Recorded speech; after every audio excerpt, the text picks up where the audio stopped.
across the States, Canada, Puerto Rico, and Morocco. They have an extensive list of clients, which includes Coca-Cola, FBI, Navy, PayPal, and Princeton Review. EdVenture Partners offers means through which college students can apply skills and tools learned in the classroom to the real world. They bring clients and students together so that both can learn from each other. Examples of successfully implemented programs are the Marketing Internship Program, which allows the student to act as the CEO of a new company and to research all areas that would go into a new business. The students would work with real clients and with real budgets, and they would be encouraged to create and implement programs that would achieve an effective outcome. Another example is the Branding and Integrated Marketing Communication Program.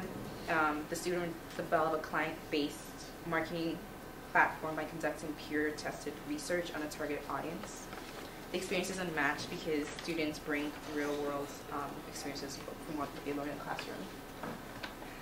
I'll also be talking about the environment overview, and China is a receptive market for the services that EdVenture provides. More than half of China's growth in recent years has come from exports and investments. China has adopted a 9-year compulsory schooling system, and with over 500 million as a population, they have a 90% literacy rate. Several students who are in highly ranked schools are facing unemployment because of problems surrounding China's economy, and many students who are in these competitive programs are striving to achieve effective jobs in the marketplace, so education is something that most people can't go without. The Chinese culture is a high context culture. In establishing negotiations, the Chinese seek to develop relationships with the other party based on mutual loyalty. China is also a very high trust society, which means people are able to negotiate business with people who are not intermediate or extended family. The legal environment in China is very stringent and is in early development compared to that of the States. Laws are very difficult to enforce, which is why the counterfeit business is doing so well. China has a significantly higher power distance with a ranking of 80 compared to the average of 60 of other East Asian countries. And Chinese students are not likely to contradict their elders because, or others who are viewed to hold more power because they don't want to seem too forward with other people. The Chinese rank lower for other Asian countries in individualism. They have a 20 compared to the average of a 24, which means Chinese students are socially trained to think of themselves as part of a group and are reluctant to receive recognition, especially if they're in a group setting for their sole efforts. And now LA will talk about our strengths and weaknesses. Right, now we're going to go into our SWOT analysis. First, we'll begin with the strengths. EdVenture Partners is a firmly established business with we already have relationships with more than 600 universities worldwide, including universities in the US, Canada, Puerto Rico, and Morocco. Unlike our competitors, we offer specialized industry-specific service in terms of our marketing-focused internship program.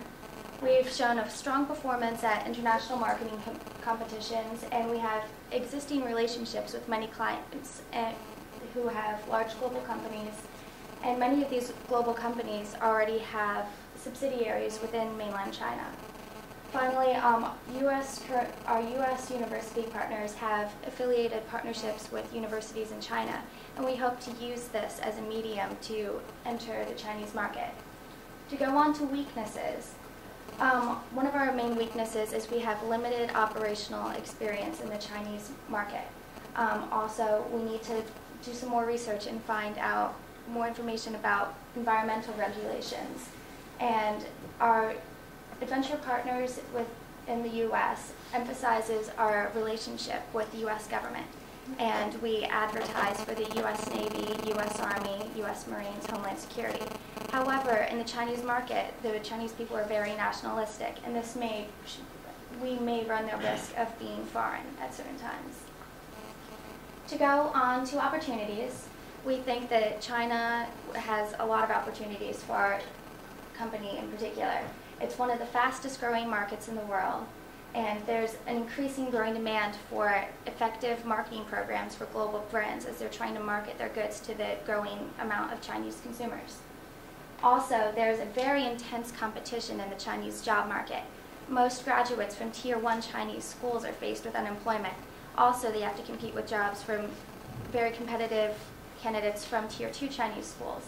So in particular, within China, our marketing internship program will have a great value to these Chinese students as they're trying to increase their competitiveness and find a job. Finally, to go on to threats. Our main three threats are campus recruiters and internship programs, Knowledge Horizons, and ISEC. As campus recruiters do provide internship opportunities for students, however, their resources are limited. Knowledge Horizons is a organization that's currently focused in the Gulf region of the Middle East. They provide their clients with training services to increase their competitiveness in the job market. However, they do not offer internship programs at this time, and they do not operate within Asia. Finally, ASIC is our biggest competitor. They have a large internship program. They already have offices at the 21 most prestigious schools in China, and some of their alumni work with our current clients. However, their internship positions are not industry specific. It's a very broad category, and their internships focus more with study abroad internships. Next slide. Okay, now we're going to go on to our potential market assessment. First, we would like you to consider the buyer behavior within the Tier 1 and Tier 2 Chinese cities where most of our potential clients and universities are located. We chose these areas because consumers are less price sensitive, more quality sensitive. Also, they're more accepting of new products and innovations, and they react to non-price relevant information and sales. They're influenced by the West, and they put much more emphasis on branding, and they're less price sensitive. Tier 1 cities are Beijing and Shanghai. Combined, they host over 140 universities. Tier 2 cities, like if you just want to focus on Xi'an and Nanjing, they're famous for the universities as well. Our target segment, there are lots of participants to choose from. In 2006 alone, almost 3.5 million undergraduate students studied business courses. Over 1 million Chinese students are in the management or business field of study in China. And many Chinese college students also have international study abroad experience. In 2006 alone, over 82,000 Chinese students studied abroad.